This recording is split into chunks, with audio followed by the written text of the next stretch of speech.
गर्मी के दिन थे। आसमान में सूरज आग बरसा रहा था। धरती तप रही थी और हरियाली मुरझा गई थी।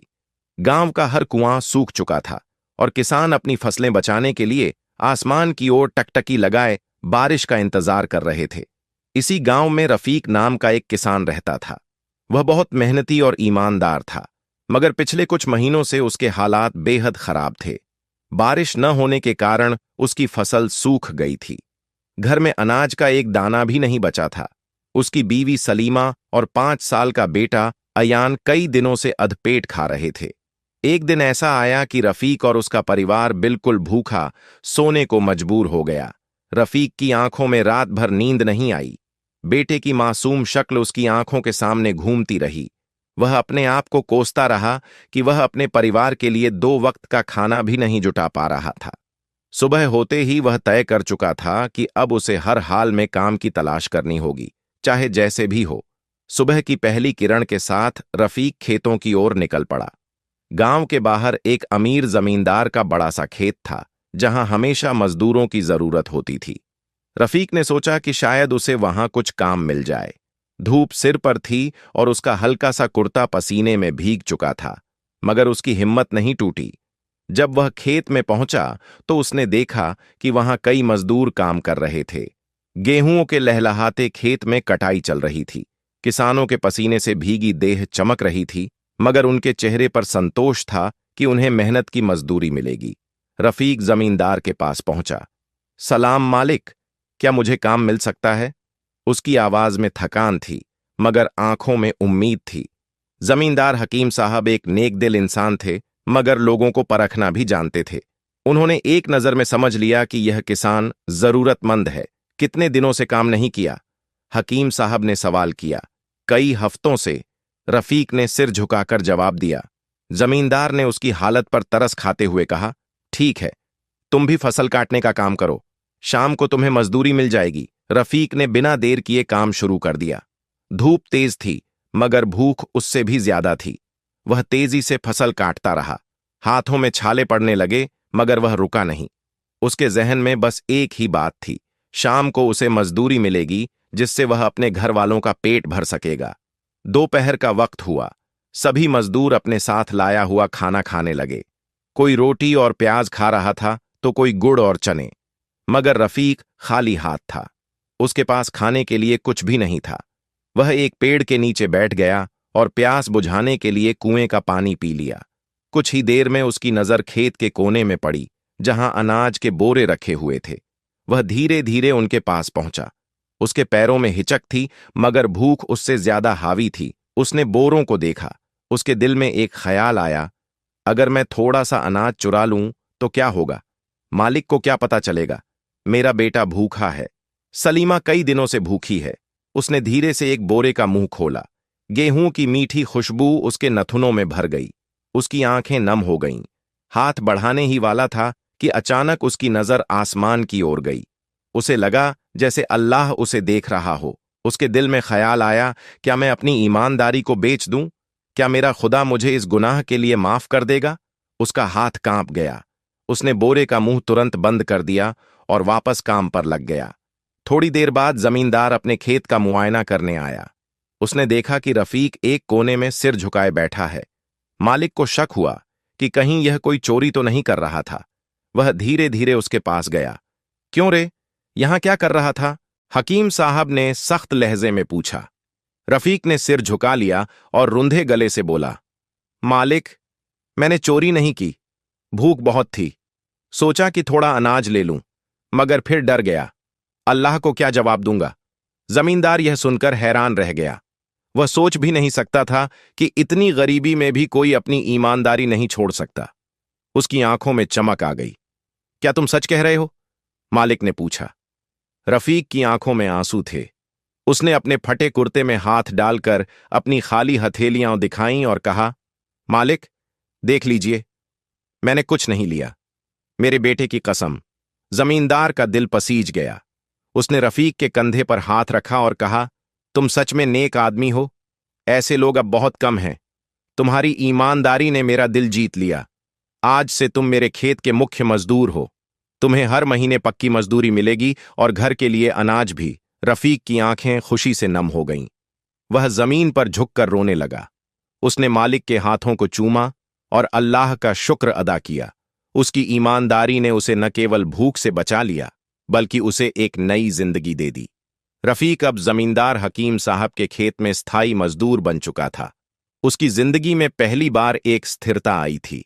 अब उसे रोज काम के लिए दर दर नहीं भटकना पड़ता। उसे महीने की पक्की मजदूरी और घर के लिए अनाज भी मिल रहा था। घर लौटते ही जब रफीक ने सलीमा और अय्यान को यह खुशखबरी दी, तो उनकी आंखें खुशी से छलक पड़ीं। सलीमा ने अपने सूखे होंठों पर हल्की मुस्कान बिखेरी और अल्लाह का शुक्र अदा किया। अल्लाह का करम है रफीक, अब हमारे बेटे को भूखा नहीं सोना पड़ेगा, सलीमा ने नम आंखों से कहा। रात को जब तीनों ने कई दिनों बाद भरपेट खाना खाया, तो रफीक की आंखों में आंसू आ गए। वह रोटी का हर कौर खाते हुए बस यही सोच रहा था कि अगर उस दिन उसने लालच में आकर चोरी कर ली होती, तो शायद यह दिन नसीब नहीं होता। अगली सुबह रफीक खेत पहुंचा। अब वह एक मजदूर नहीं, बल्कि एक भरोसेमंद कर्मचारी था। हकीम साहब ने उसे खेत का जिम्मा सौंप दिया था। वह दिन रात मेहनत करता। कड़ी धूप में भी वह थकता नहीं था। उसकी हथेलियां छिल जातीं, मगर वह रुकता नहीं था। हर दिन वह खेत में फसल की देखभाल करता, पानी देता और जानवरों को खेत से दूर भगाता। धीरे धीरे उसकी मेहनत रंग लाने लगी। खेत की फसल पहले से ज्यादा हरी भरी लगने लगी। जमींदार भी यह देखकर खुश था। वाह रफीक, तुम्हारी मेहनत ने तो खेत को सोना बना दिया। हकीम साहब ने उसे शाबाशी दी। गांव के दूसरे किसान भी अब रफीक की मेहनत की तारीफ करने लगे थे। जो लोग पहले उसे एक गरीब बेबस किसान समझते थे, वे अब उसकी इज्जत करने लगे। एक दिन खेत में काम करते हुए पड़ोस के किसान इमरान ने रफीक से पूछा, भाई, तूने इतने कम वक्त में खेत की हालत कैसे बदल दी? कोई जादू किया है क्या? रफीक हल्की मुस्कान के साथ बोला, जादू नहीं भाई, बस ईमानदारी और मेहनत का नतीजा है। यह सुनकर इमरान ने उसे गले से लगा लिया और कहा, अल्लाह तेरी मेहनत में बरकत दे। रफीक की मेहनत और ईमानदारी की चर्चा पूरे गांव में फैल चुकी थी। उसकी सच्चाई का नाम दूर दूर तक पहुंचने लगा था। यह बात गांव के एक अमीर व्यापारी नसीम मिर्जा तक भी पहुंची। नसीम मिर्जा एक चालाक और लालची आदमी था। वह हमेशा ऐसे लोगों को ढूंढता था जो उसकी बातों में आकर उसकी चालबाजी का शिकार बन सके। एक दिन वह खेत में आया और रफीक को एक कोने में ले गया। सुनो रफीक, मुझे तुमसे एक काम है, उसने धीमे स्वर में कहा। कैसा काम? रफीक ने सवाल किया। बहुत आसान, मुझे हकीम साहब का खेत खरीदना है। अगर तुम मेरी मदद करो तो मैं तुम्हें एक मोटी रकम दूंगा। बस फसल की देखभाल में थोड़ी लापरवाही कर देना, ताकि खेत की फसल खराब हो जाए। जब हकीम साहब को घाटा होगा तो वह खेत मुझे बेच देगा। तुम्हें भी इसका बड़ा हिस्सा मिलेगा। रफीक की आंखें गुस्से से लाल हो गईं। तुम मुझे रिश्वत की पेशकश कर रहे हो? उसकी आवाज में नाराजगी थी। अरे भाई, इसमें बुराई क्या है? हकीम साहब अमीर हैं, उनके लिए थोड़ा नुकसान कोई बड़ी बात नहीं, लेकिन तुम्हें इससे बहुत फायदा होगा, नसीम मिर्जा ने मुस्कुराते हुए कहा। रफीक ने गुस्से से कहा, सुनो मिर्जा साहब, मैं भूखा मर सकता हूं, मगर अपनी ईमानदारी का सौदा कभी नहीं करूंगा। अल्लाह ने मुझे रोजी रोटी दी है, मैं उसे धोखा नहीं दूंगा। यह सुनकर नसीम मिर्जा तिलमिला उठा। उसने गुस्से में कहा, देख लेना, तू बहुत पछताएगा। मगर रफीक ने उसकी बात को नजरअंदाज कर दिया और अपने काम में लग गया। कुछ दिन बाद हकीम साहब को मिर्जा की साजिश का पता चला। उन्हें जब यह मालूम हुआ कि रफीक ने रिश्वत ठुकरा दी, तो वह बहुत प्रभावित हुए।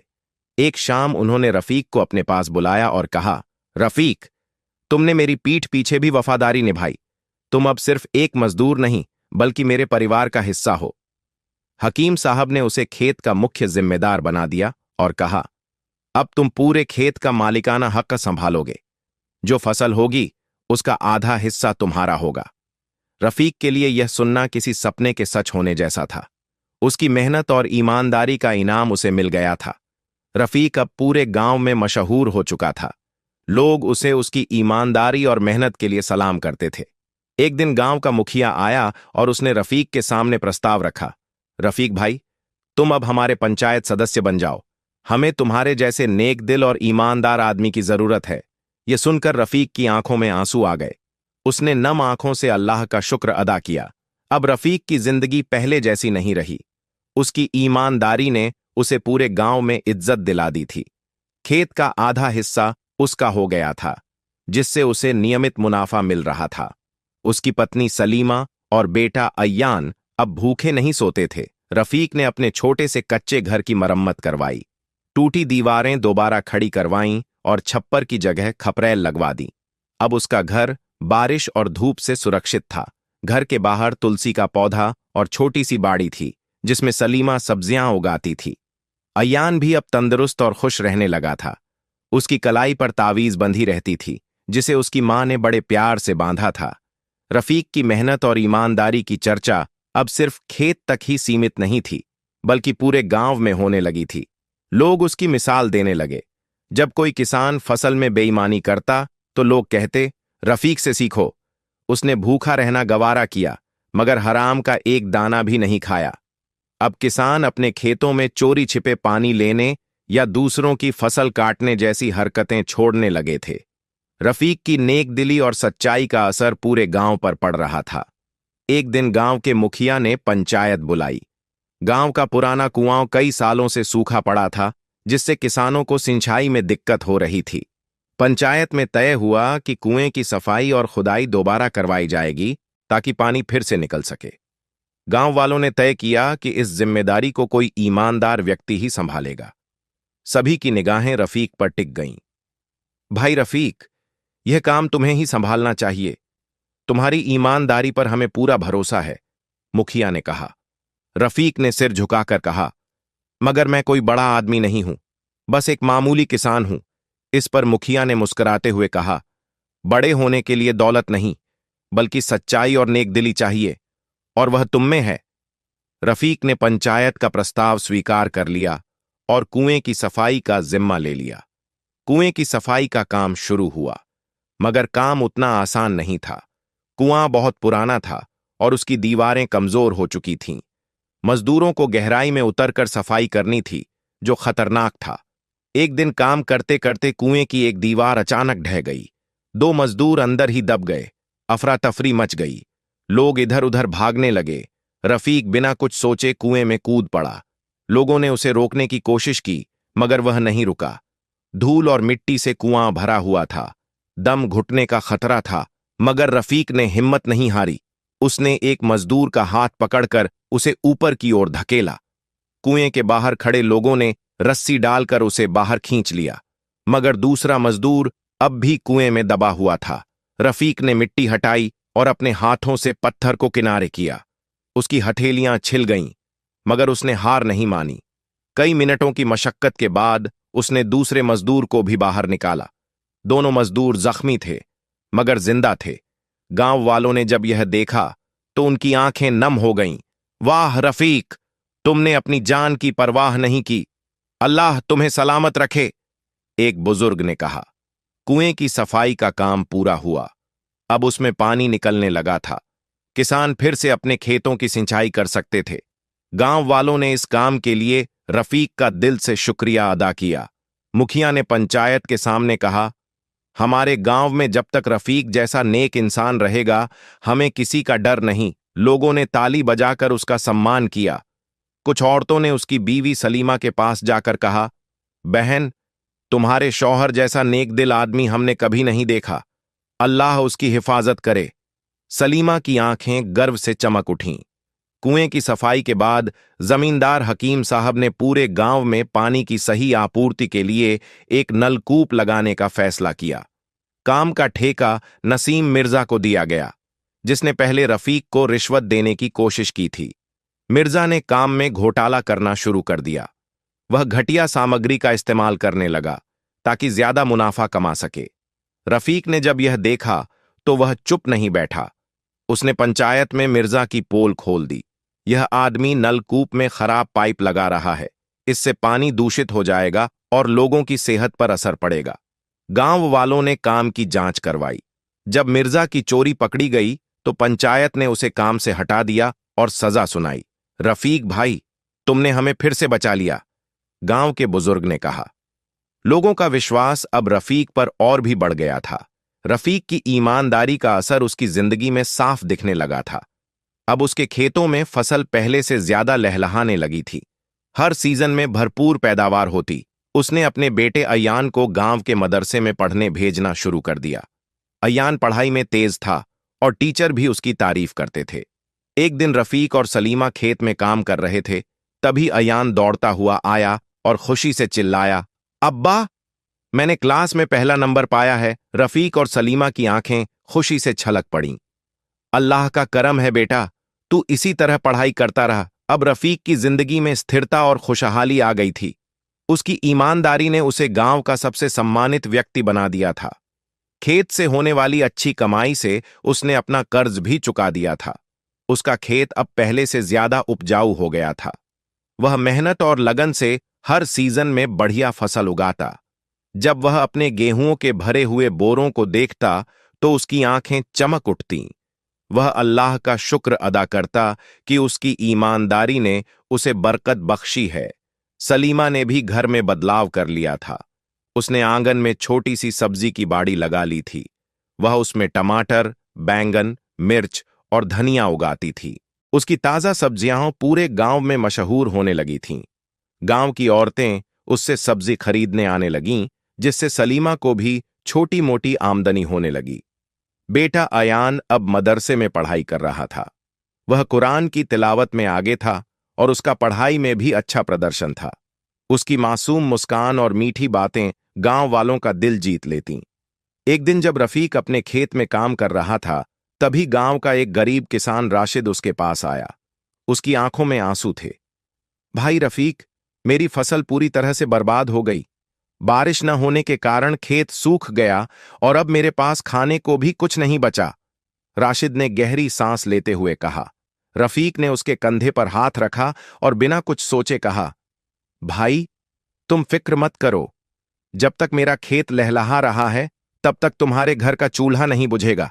वह राशिद को अपने खेत से गेहूं के 2 बोरे दे आया। राशिद की आंखें कृतज्ञता से भर गईं। उसने रोते हुए कहा, अल्लाह तुम्हें सलामत रखे रफीक भाई, तुम तो फरिश्ता हो। धीरे धीरे रफीक की दरियादिली पूरे गांव में मशहूर होने लगी। अब जो भी गरीब और जरूरतमंद होता, वह रफीक के पास आ जाता। कोई बीमार होता तो रफीक उसकी दवा का इंतजाम करता। किसी की बेटी की शादी होती तो वह अपने खेत की फसल बेचकर कुछ पैसा दे देता। उसकी ईमानदारी के साथ साथ उसकी दरियादिली भी लोगों का दिल जीत रही थी। रफीक की बढ़ती इज्जत और शोहरत देखकर गांव के कुछ अमीर लोग उससे जलने लगे थे। उनमें सबसे ज्यादा जलन नसीम मिर्जा को थी, जिसे रफीक ने पहले रिश्वत लेने से मना कर दिया था। मिर्जा को यह सहन नहीं हो रहा था कि एक गरीब किसान अब इतना मशहूर और इज्जतदार हो गया है। उसने मन ही मन एक साजिश रचने का फैसला किया। एक रात मिर्जा ने अपने आदमियों को लेकर रफीक के खेत में चोरी करवाई। उसके गुर्गों ने खेत में रखे गेहूं के कुछ बोरे चुरा लिए और फिर गांव में यह अफवाह फैला दी कि रफीक ही चोर है। अगली सुबह जब गांव के कुछ लोगों को रफीक के खेत के पास चोरी के बोरे मिले, तो लोगों में कानाफूसी होने लगी।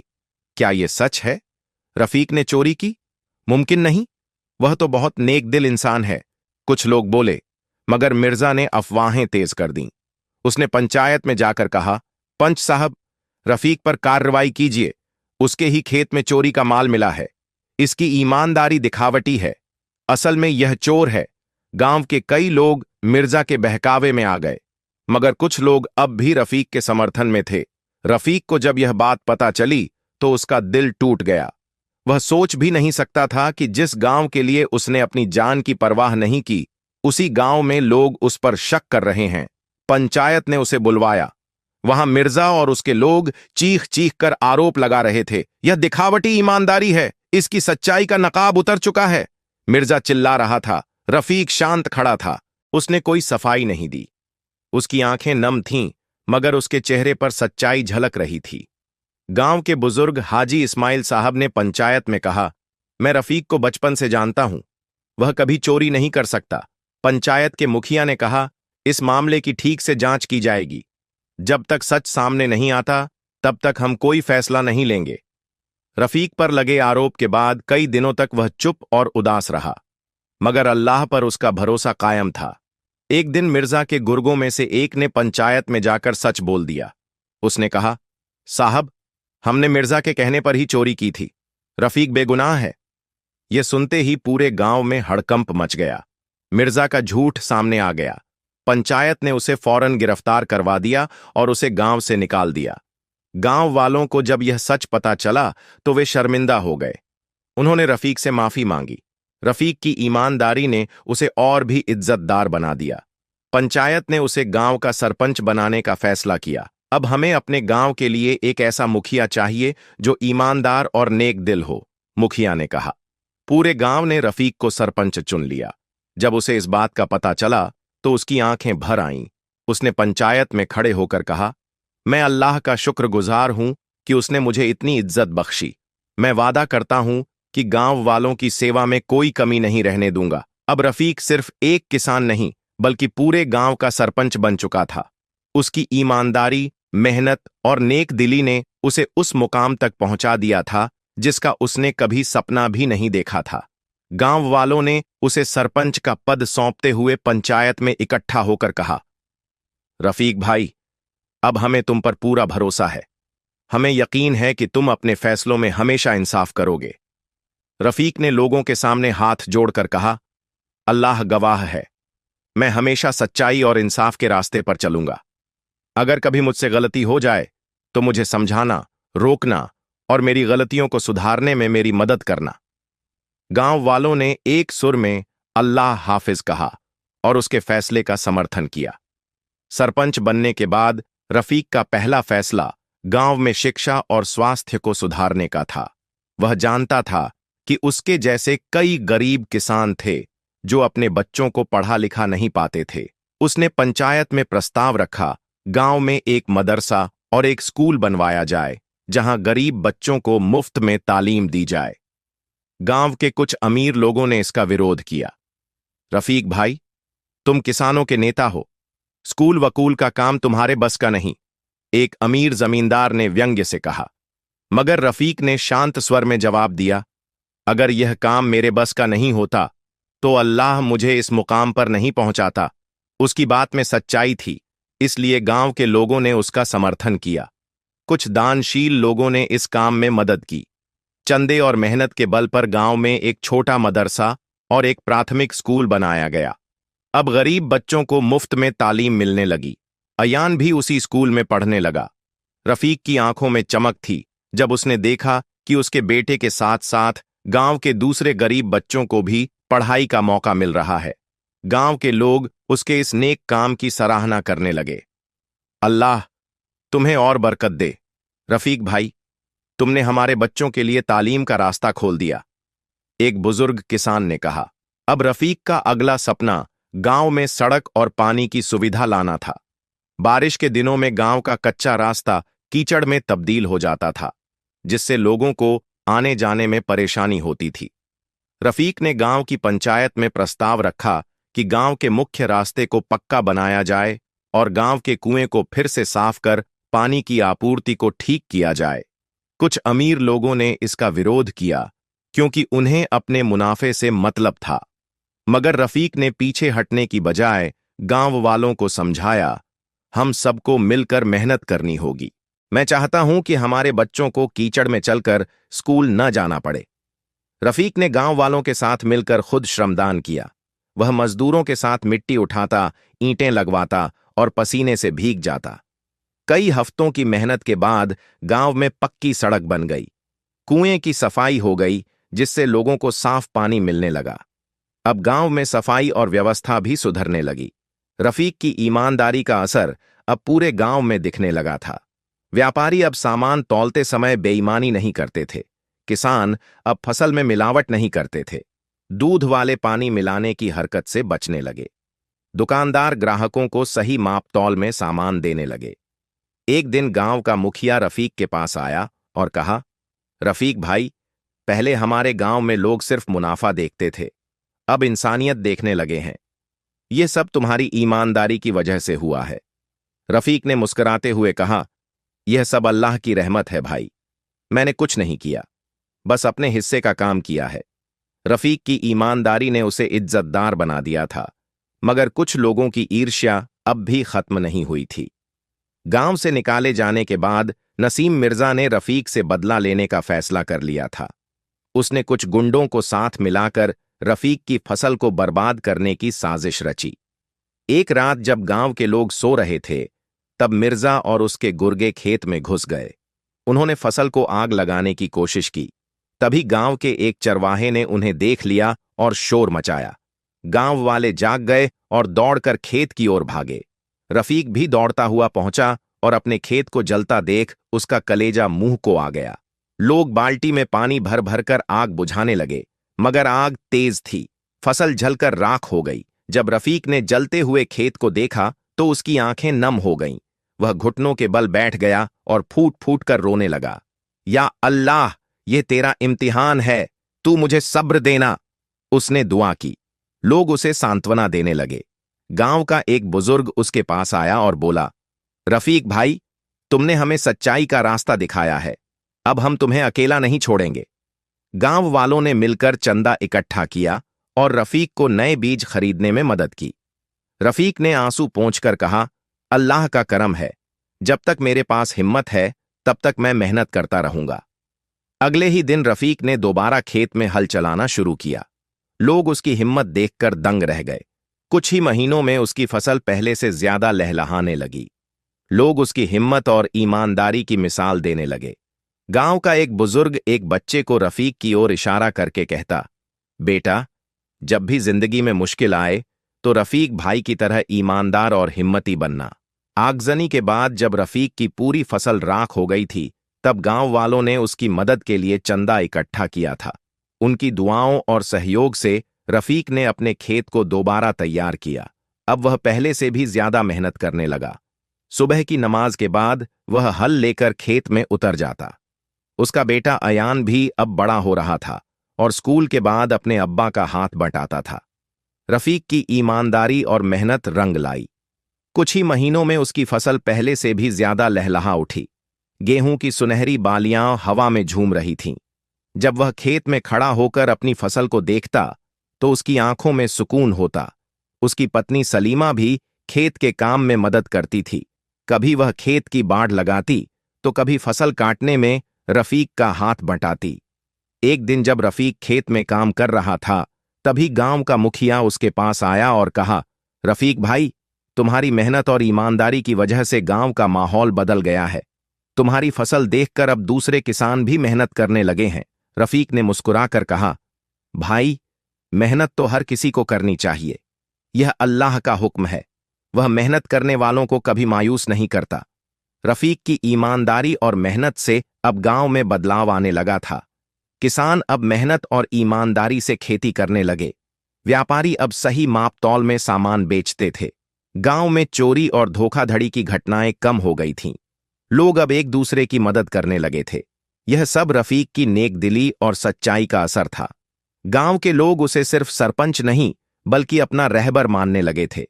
एक दिन पंचायत की बैठक में गांव वालों ने रफीक के सामने गांव के विकास के लिए नई योजनाओं का प्रस्ताव रखा। मुखिया ने कहा, रफीक भाई, अब हमें गांव में एक क्लिनिक और एक प्याऊ की जरूरत है, ताकि गरीबों को दवा और पानी आसानी से मिल सके। रफीक ने पंचायत में कहा, भाइयों, यह नेक काम हम सबको मिलकर करना है। अल्लाह की राह में खर्च की गई दौलत कभी कम नहीं होती, बल्कि बढ़ती है। लोगों ने खुलकर दान दिया। किसी ने 10 बोरी गेहूं दिया, किसी ने अपनी साल भर की बचत लगा दी। कुछ लोगों ने ईंटें और लकड़ी दान में दी। कुछ ही महीनों में गांव में एक छोटा सा क्लिनिक बन गया, जहां गरीबों को मुफ्त में दवा मिलती थी। गांव के बीचों बीच एक प्याऊ भी बन गया, जहां से राहगीरों को ठंडा और मीठा पानी मिलने लगा। अयान अब बड़ा हो गया था। वह स्कूल की पढ़ाई के साथ साथ मदरसे में भी जाता था। कुरान की तिलावत और नमाज में उसका विशेष रुझान था। एक दिन वह स्कूल से घर लौटा और रफीक के पास बैठकर बोला, अब्बा, हमारे मास्टर साहब कहते हैं कि ईमानदारी सबसे बड़ा धन है। उन्होंने तुम्हारा जिक्र करते हुए कहा कि मुझे अपने अब्बा जैसा नेक दिल बनना चाहिए। रफीक की आंखें खुशी से चमक उठीं।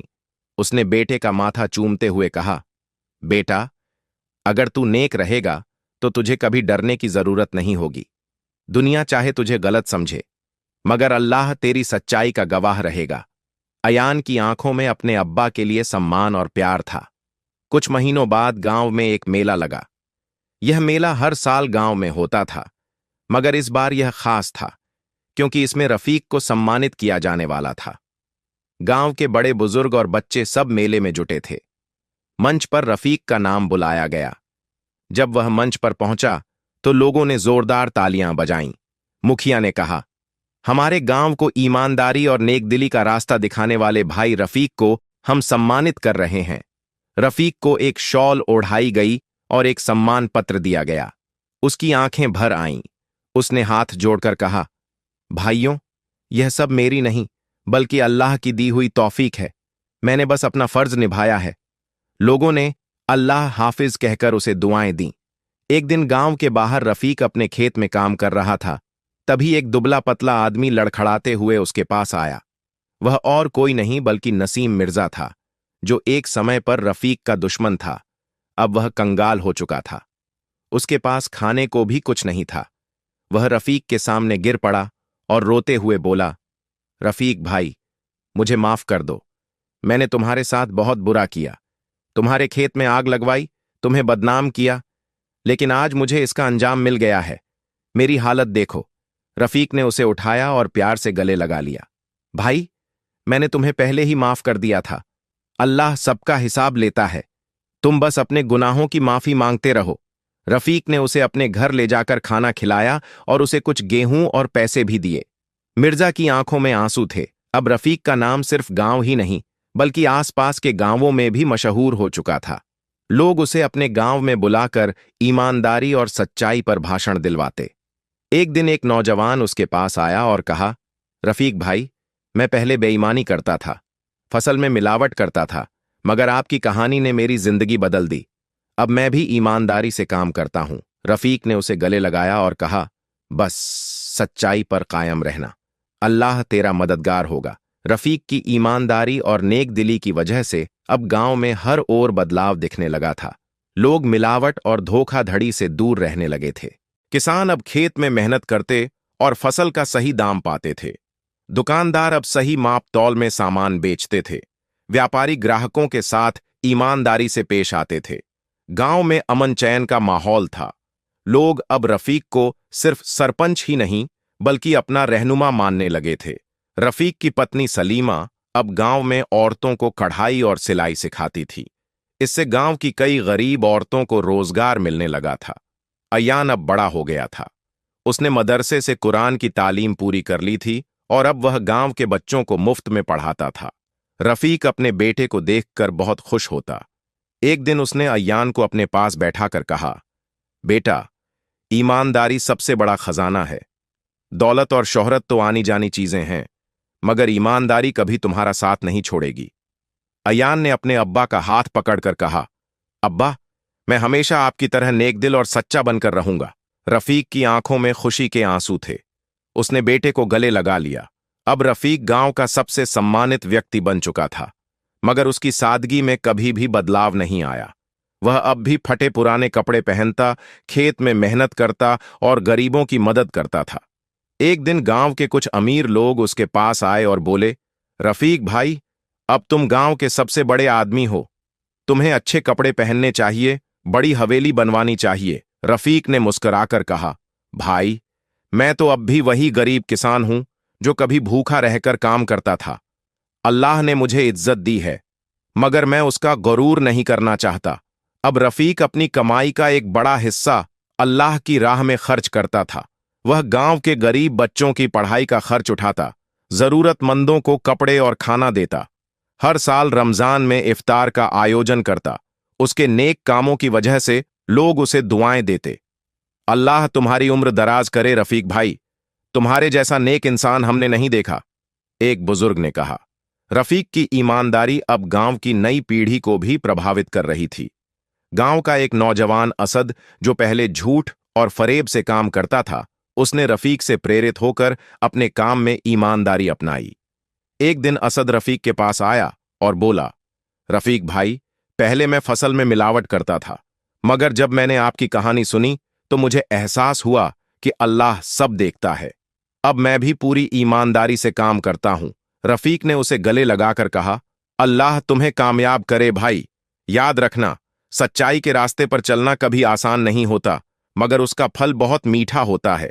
कुछ साल बाद रफीक को अचानक तेज बुखार और कमजोरी रहने लगी। उसकी हालत धीरे धीरे बिगड़ने लगी। सलीमा और अय्यान उसे शहर के अस्पताल ले गए, मगर डॉक्टरों ने बताया कि अब उसकी बीमारी का इलाज संभव नहीं है। डॉक्टर ने कहा, अब उन्हें सिर्फ दुआ और आराम की जरूरत है। गांव वाले जब यह खबर सुनकर रफीक के घर पहुंचे तो उनके चेहरे पर उदासी थी। बच्चे, बूढ़े, जवान सब उसके पास आए और उसकी सलामती के लिए दुआएं करने लगे। रफीक अब बहुत कमजोर हो चुका था। उसकी सांसें धीमी हो रही थीं। उसने अपने बेटे अय्यान को पास बुलाया और कहा, बेटा, मेरा वक्त पूरा हो गया है, मगर याद रखना, कभी झूठ और फरेब के रास्ते पर मत चलना। हमेशा अल्लाह पर भरोसा रखना और ईमानदारी को अपनी अमानत समझना। अय्यान की आंखों से आंसू बह रहे थे। उसने अपने अब्बा का हाथ पकड़कर कहा, अब्बा, मैं आपकी ईमानदारी की राह पर चलूंगा। आपका नाम कभी मिटने नहीं दूंगा। रफीक की आंखों में सुकून था। उसने कलमा पढ़ा और अपनी आखिरी सांस ली। रफीक की मौत की खबर पूरे गांव में आग की तरह फैल गई। गांव वाले उसके घर की ओर दौड़ पड़े। औरतें रोने लगीं, मर्दों की आंखों में आंसू थे। बच्चों ने भी आंसुओं के साथ उसकी याद में दुआ की। रफीक को पूरे गांव वालों ने मिलकर नम आंखों से सुपुर्द ए खाक किया। लोग उसकी कब्र पर हाथ उठाकर दुआ मांगने लगे, या अल्लाह, रफीक भाई जैसा नेक दिल इंसान इस दुनिया में फिर भेजना। रफीक की ईमानदारी और नेक दिली अब एक कहानी बन चुकी थी, जिसे गांव के बुजुर्ग बच्चों को सुनाते थे। अयान अब बड़ा हो गया था। उसने अपने अब्बा की तरह ईमानदारी और सच्चाई को अपनाया। वह अपने अब्बा की तरह गरीबों की मदद करता, लोगों को सही राह पर चलने की सीख देता। एक दिन अय्यान ने गांव की पंचायत में खड़े होकर कहा, मैं अपने अब्बा की तरह सच्चाई का रास्ता अपनाऊंगा। ईमानदारी मेरी अमानत है और मैं इसे कभी नहीं छोड़ूंगा। लोगों ने तालियां बजाईं और कहा, रफीक भाई का बेटा भी उनके जैसा नेकदिल और सच्चा है। इस कहानी से सीख मिलती है कि कठिनाइयां इंसान का इम्तिहान लेती हैं, मगर सच्चाई का फल हमेशा मीठा होता है।